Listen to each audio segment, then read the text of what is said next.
Hi everybody, welcome back for another story from St. John the Baptist Dixie Anglican Church. My name is Janice Kretschmann. I'm here with my co-host Simon Cat, and we are very happy you could join us in the circle today. Wherever you are and whenever it is and whoever you might be with, thank you for being here. It's good to have you around. Well, before we begin, I'd like to start as we always do. There was once someone who said such amazing things and who did such wonderful things that people began to follow them.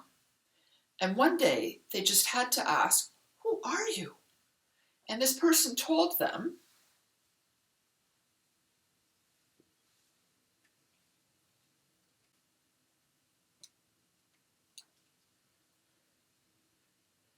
"I am the light." Well, I'd like to do as I usually do during the videos, and I'd like to leave this light lit as we share today's story.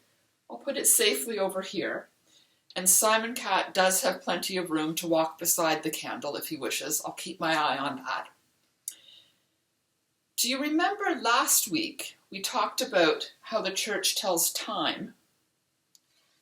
About how the church tells time by taking the beginning and the end of time and tying them together so that every ending has a beginning, every beginning has an ending, and every ending has a beginning again.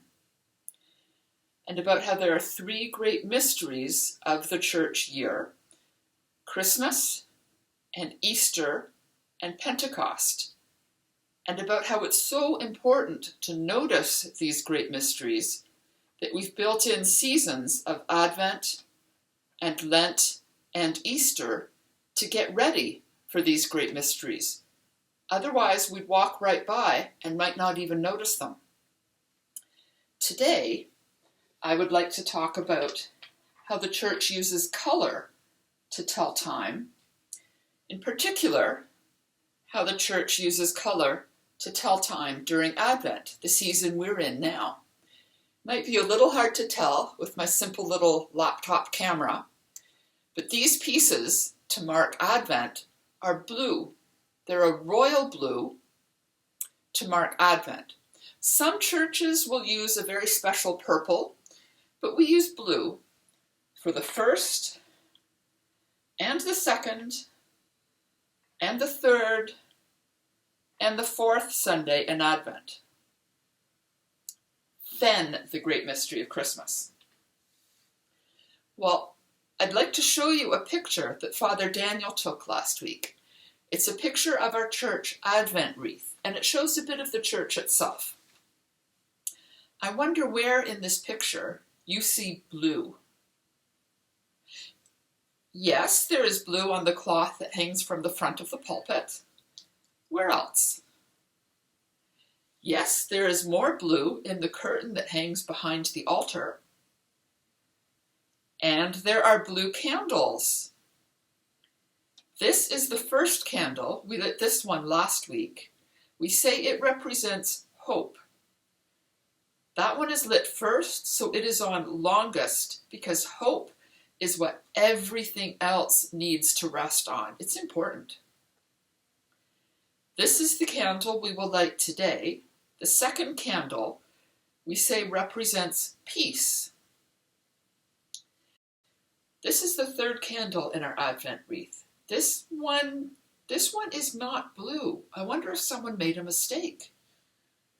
No one made a mistake. This one is not blue on purpose. It is pink, or we might say rose, a very special shade of pink, because we say this candle represents joy, and we want a special color to represent a special joy.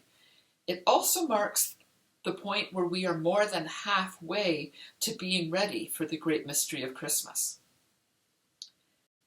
This is the fourth candle. We will light this one the following week. We say it represents love.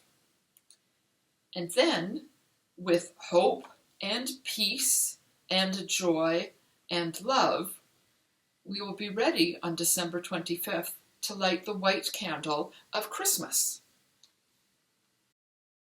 So that is a little bit about how our church uses color to tell time this time of year as we get ready for the great mystery of Christmas.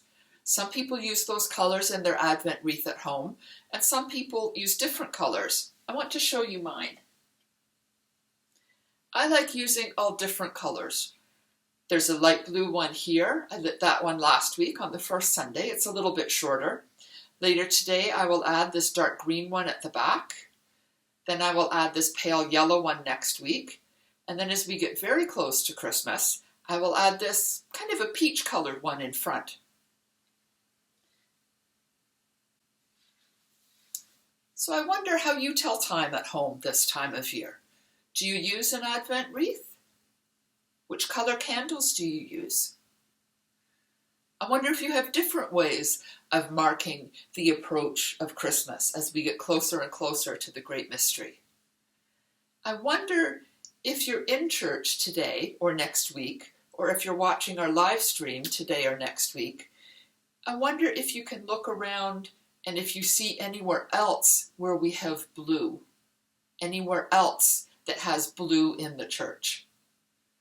I wonder if those places might be a different color at different times of year.